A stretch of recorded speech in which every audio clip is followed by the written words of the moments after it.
श्रोता प्रेमियों, मैं राम सागर शास्त्री आप लोगों के समक्ष रखने जा रहा हूँ गणेश अंक। देखिए, गणेश पुराण में भगवान श्री गणेश जी ने राजा वरेण्य से कहा है कि हे राजन, मैं अजन्मा अविनाशी सर्वभूतात्मा अनादि ईश्वर हूँ। मैं ही त्रिगुणात्मकी माया का आश्रय लेकर अनेक योनियों में प्रकट होता हूँ। धर्म की स्थापना करने के लिए और दुष्टों का संहार करने के लिए मैं अवतार लेता हूँ। इसीलिए तो गोस्वामी तुलसीदास जी ने सर्वप्रथम गणेश जी की वंदना करते हुए लिखा है कि जो सुमिरत सिद्धि होई गणनायक करिवर बदन, करहु अनुग्रह सोई बुद्धिराशि शुभ गुण सदन। जिस समय कृष्ण द्वैपायन व्यास जी ने महाभारत की रचना करने का विचार किया तो वे सर्वप्रथम ब्रह्मा जी के पास पहुँचे। उन्होंने कहा, पितामह, मैं 1,00,000 श्लोकों वाली महाभारत संहिता की रचना करना चाहता हूँ, इसलिए मुझे किसी सफल लेखक की तलाश है। ब्रह्मा जी ने कहा कि तुम गणेश जी का ध्यान करो, वही तुम्हारे लेखक बन सकते हैं। अस्तु व्यास जी के ध्यान रखने पर गणेश जी प्रकट हो गए। व्यास जी ने उन्हें प्रणाम करके कहा कि हे विघ्नेश्वर, आप महाभारत को लिखने की कृपा करें। गणेश जी ने कहा, अवश्य, मैं महाभारत ग्रंथ लिखने के लिए तैयार हूँ, परंतु मेरी एक शर्त है कि मेरी कलम एक भी क्षण रुकनी नहीं चाहिए। आप धारा प्रवाह बोलते रहेंगे और मैं धारा प्रवाह लिखता रहूँगा। जब आप बोलने में रुक जाएंगे तो हम अपनी कलम से जो जी में आएगा वह लिख जाएंगे। व्यास जी ने शर्त को स्वीकार कर लिया। आज गणेश जी महाभारत लिख रहे हैं। उनकी कलम आंधी तूफान की तरह चल रही है।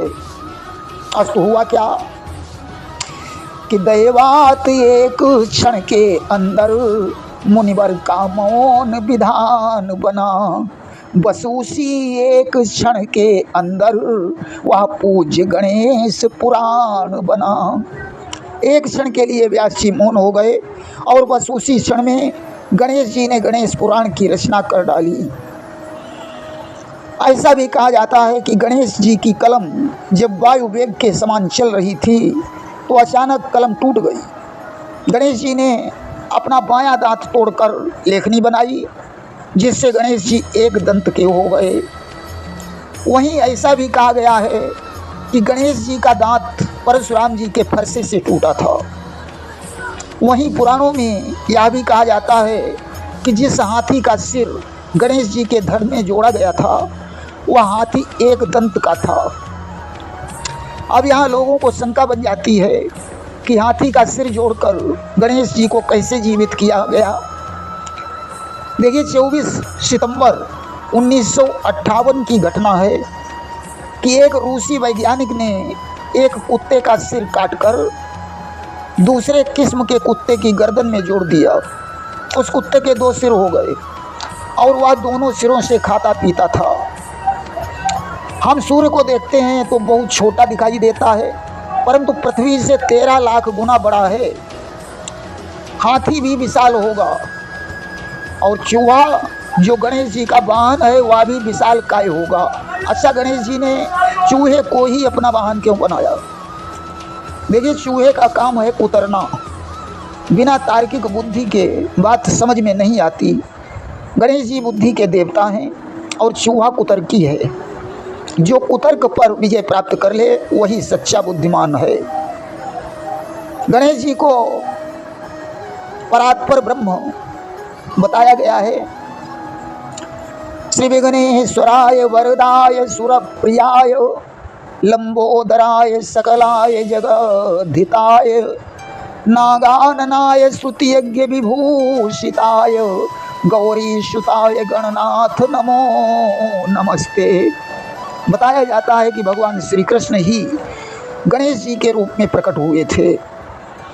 गणेश जी के असंख्य अवतार हैं, जिनमें वक्रतुंड, एकदंत, महोदर, गजानन, लंबोदर, विकट, विघ्नराज और धूम्रवर्ण, ये 8 अवतार प्रमुख हैं। इन अवतारों में इन्होंने काम, क्रोध, लोभ, मोह, मद, मत्सर, ममता और अहमता पर विजय प्राप्त की। देखिए, सतयुग में गणेश जी 10 भुजाधारी थे, सिंह वाहन था और कश्यप के पुत्र बने। त्रेता में वे 6 भुजाधारी थे, मयूर वाहन था और शिव जी के पुत्र बने। द्वापर में वे 4 भुजाधारी थे, मूषक वाहन था और वे राजा वरेण्य के पुत्र बने। कलयुग में 2 भुजाधारी होंगे, धूम्रवर्ण के रूप में इनका अवतार होगा। गणेश जी के 12 नाम हैं: सुमुख, एकदंत, कपिल, गजकर्ण, लंबोदर, विकट, विघ्ननाशक, विनायक, धूम्रकेतु, गणाध्यक्ष, बालचंद्र और गजानन। लिखा है कि सुमुखश्चैकदन्तश्च कपिलो गजकर्ण का, लंबोदरश्च विकटो विघ्ननाशो विनायकः, धूम्रकेतुर्गणाध्यक्षो बालचंद्रो गजाननः, 12 नामानि या पठे शृणुयात्। विद्यारंभे विवाहे च प्रवेशे निर्गमे तथा संग्रामे संकटे शैव विघ्नस्तस्य न जायते। अच्छा, कार्तिकेय जी का जन्म कैसे हुआ? एक बार भगवान शंकर माता पार्वती जी के सहित वन में विहार कर रहे थे। एक दिन पार्वती एक सरोवर के तट पर गईं।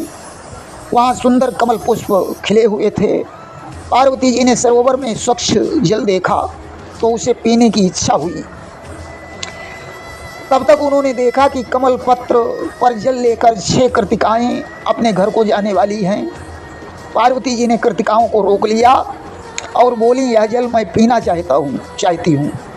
कृतिकाओं ने कहा, माता, हम तुम्हें यह जल एक शर्त पर पिला सकते हैं कि तुम्हारे गर्भ से उत्पन्न होने वाला पुत्र हम में भी मातृभाव रखे और हमारा पुत्र माना जाए। पार्वती जी ने ये वो मस्त कह दिया। कृतिकाओं ने कमल पत्र पर रखा जल पार्वती को दे दिया। उन्होंने कृतिकाओं के साथ उस जल को पिया। जल पीते ही उनकी दाहिनी कोख से एक बालक उत्पन्न हो गया जिसके 6 सिर थे, इसलिए उस बालक का नाम खड़ानन पड़ा। कृतिकाओं ने उसे अपना दूध पिलाया। ब्रह्मा जी ने उस बालक को सेनापति के पद पर अभिषिक्त कर दिया, जिसने तारकासुर का हनन किया था। देखिए, गणेश जी के जन्म के विषय में भिन्नताएं पाई जाती हैं। विद्वानों ने लिखा है कि एक बार माता पार्वती जी भगवान शंकर के ऊपर पंखा झल रही थीं। इसी बीच उनके द्वारा एक पुत्र का जन्म हो गया। वे पंखा झलना बंद करके पुत्र को संभालने लगीं। उन्हें पुत्र के मोह में पड़ा हुआ देखकर भगवान शंकर को क्रोध आ गया और उन्होंने त्रिशूल से उस बच्चे का शीश काट डाला। कि पार्वती जब सुतहि निहारेऊ, क्रोधित शंभु काटी सिर डारेऊ। अब तो पार्वती जी विलाप करने लगी। उस समय भगवान शंकर ने एक हाथी का सिर काटकर गणेश जी के धड़ में जोड़ दिया, जिससे इनका नाम गजानन पड़ गया। कि सुत निहारी तिन रोदन कीना, शिव गज शीस जोरी तब दीना। पद्म पुराण के अनुसार एक बार पार्वती जी ने अपने शरीर में उबटन लगाया और उससे जो मैल पृथ्वी पर गिरा उसे उठाकर उन्होंने एक पुरुषाकृति बनाई जिसका मुख हाथी के समान था। उन्होंने वह पुरुषाकृति गंगा जी में डाल दी। गंगा जी पार्वती को अपनी सहेली मानती थीं। जल में पड़ते ही वह पुरुषाकृति विशाल हो गई। पार्वती जी ने उसे पुत्र कहकर पुकारा। गंगा ने भी उसे पुत्र कहकर संबोधित किया। ब्रह्मा जी ने उसे गणों का आधिपत्य प्रदान कर दिया। वहीं लिंग पुराण में ऐसा कहा गया है कि एक बार समस्त देवताओं ने भगवान शंकर से निवेदन किया कि हे प्रभु, आप असुरों को ऐसा वरदान दे देते हैं जिससे वे बलवान होकर हमें सताने लगते हैं। आज मुझे ऐसा वरदान दीजिए कि असुरों के कर्मों में बाधा उत्पन्न हो। शिव ने तथास्तु कह दिया और उसी समय पार्वती के सन्मुख तेजस्वी बालक गजमुख, जिसके एक हाथ में त्रिशूल और दूसरे हाथ में पाश था, उसका प्राकट्य हुआ। भगवान शंकर ने उसे गणेश नाम से संबोधित किया। वहीं ब्रह्मवैवर्त पुराण के अनुसार पार्वती जी ने पूर्णिक व्रत का अनुष्ठान किया, जिससे साक्षात भगवान कृष्ण ही गणेश बनकर अवतीर्ण हुए। वहीं शिव पुराण के अनुसार पार्वती जी ने जया और विजया नाम की सखियों के कहने पर अपने मैल के द्वारा गणेश जी की रचना की थी, जिसका भगवान शंकर के साथ युद्ध हुआ। शिव ने उस बच्चे का शीश काट लिया। इस बात पर माता पार्वती जी परम क्रोधित हो गईं। उस समय विष्णु जी ने हाथी का सिर काटकर गणेश जी के धड़ से जोड़कर जीवन दान दिया। वहीं ऐसा भी कहा गया है कि शनि की दृष्टि से गणेश जी का सिर कट गया था। देखिए, भगवान शंकर के दो पुत्र हैं, गणेश और कार्तिकेय। माता पार्वती दोनों बच्चों से समान स्नेह करती हैं। एक बार की बात है, दोनों बच्चे माता पार्वती और शिव जी के सामने स्पर्धा करने लगे। कार्तिकेय कह रहे थे कि पहले मेरा विवाह होगा, गणेश जी बोले नहीं, पहले मेरा विवाह होगा। दोनों बच्चों की ऐसी बातें सुनकर शिव ने पार्वती जी से पूछा, प्रिय तुम बताओ पहले किसका विवाह होना चाहिए। अब पार्वती जी के लिए तो दोनों पुत्र समान हैं। शिव ने उन दोनों को बुलाकर कहा, जो संपूर्ण पृथ्वी की परिक्रमा करके पहले लौट आएगा उसी का विवाह पहले होगा। कार्तिकेय जी तत्काल मोर पर सवार हुए और परिक्रमा करने चल पड़े। गणेश जी ने चूहे की तरफ देखा, बोले मूषक क्या होना चाहिए। मूषक ने कहा कि मैं तो 1 योजन भी नहीं चल पाऊंगा, संपूर्ण पृथ्वी की परिक्रमा करना तो बहुत बड़ी बात है। गणेश जी ने अपने माता पिता की पूजा की और उनकी 7 परिक्रमाएं कर लीं। भगवान शिव ने कहा, गणेश जी तुम परम बुद्धिमान हो, तुमने सप्तद्वीपों की परिक्रमाएं पूरी कर ली हैं, क्योंकि पित्रोस्य पूजनम कृत्वा प्रक्रांतिम च करोति यः तस्य वै पृथ्वी जन्म फलम भवति निश्चितम।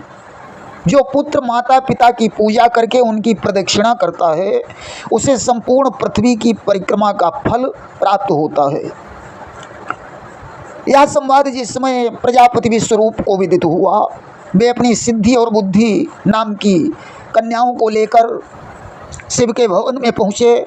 उन्होंने गणेश जी का विवाह करने के लिए अनुरोध किया। शिव और उमा ने उनके प्रस्ताव को स्वीकार कर लिया। आज तो शुभ मुहूर्त में गणेश जी का विवाह सिद्धि और बुद्धि के साथ हुआ। कालांतर में सिद्धि ने क्षेम को और बुद्धि ने लाभ नामक पुत्र को जन्म दिया। कार्तिकेय जब लौट कर आए तो गणेश जी का विवाह सुनकर खिन्न हो गए। उन्होंने माता पिता के चरणों में प्रणाम किया और घर को छोड़कर क्रोंच पर्वत पर चले गए और वहाँ तपस्या करने लगे। इधर माता पार्वती कार्तिकेय के बिना दुखी हुई। उन्होंने कार्तिकेय के पास चलने के लिए शिव से अनुरोध किया। भगवान शिव अपने अंश से पार्वती के साथ क्रोंच पर्वत पर पहुँचे और मल्लिकार्जुन नामक ज्योतिर्लिंग के रूप में वहीं प्रतिष्ठित हो गए। उधर कार्तिकेय को अपने माता पिता के बारे में पता चला तो वे मिलने के लिए चले, किंतु वे 3 योजन दूर हो गए थे। तब तक देवताओं और ऋषियों ने उन्हें वहीं रुक जाने को कहा। शिव और शिवा अपने पुत्र कार्तिकेय को प्रत्येक पर्वत पर देखने जाते हैं। अमावस्या को शिव और पूर्णिमा के दिन शिवा वहाँ पधारती हैं, ऐसा पद्म पुराण में कहा गया है। एक बार देवगण कार्तिकेय और गणेश का दर्शन करने आए। देवताओं ने एक दिव्य मोदक माता पार्वती को दिया। अब तो दोनों बालक उसे मांगने लगे। माता पार्वती ने कहा कि पहले संपूर्ण तीर्थों का स्नान करके आओ। कार्तिकेय मोर पर बैठकर चले गए। गणेश जी ने माँ की परिक्रमा कर ली और बोले, मोदक मुझे लाओ, क्योंकि सर्व तीर्थमयी माता सर्वदेवमयो पिता। माता सर्व तीर्थमयी होती है और पिता सभी देवताओं से बड़ा होता है। उसी दिन से गणेश जी को मोदक चढ़ाए जाने लगे। एक बार की बात है, अनलनासुर ने देवताओं को परेशान कर दिया। देवता लोग दुखी होकर गणेश जी को पुकारने लगे।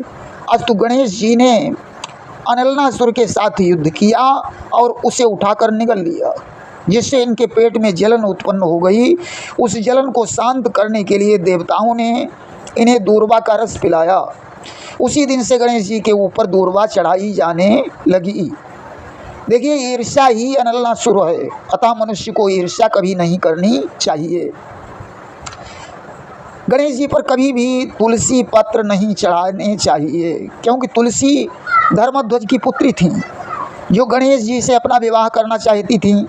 क्रोधित होकर गणेश जी ने तुलसी को श्राप दे दिया था कि तुम्हारा विवाह किसी देवता के साथ नहीं बल्कि किसी असुर के साथ होगा, और उसके बाद तुम्हें एक सुगंधित वृक्ष बनना पड़ेगा जिसकी पत्तियां भगवान नारायण को प्रिय होंगी, परंतु मैं तुम्हारी पत्तियों को स्वीकार नहीं करूंगा। तुलसी ने भी गणेश जी को श्राप दिया था कि तुम्हारा विवाह अवश्य होगा। इसीलिए गणेश जी का विवाह सिद्धि और बुद्धि के साथ हुआ और उनके 2 पुत्र क्षेम और लाभ उत्पन्न हुए। देखिए, ये कल्प भेद की कथाएं हैं। सभी कथाएं अपनी अपनी जगह पर सही हैं कि कल्प भेद हरिचरित सुहाए, भांति अनेक मुनि सन गाए। प्रेम से बोलिए गणेश भगवान की जय।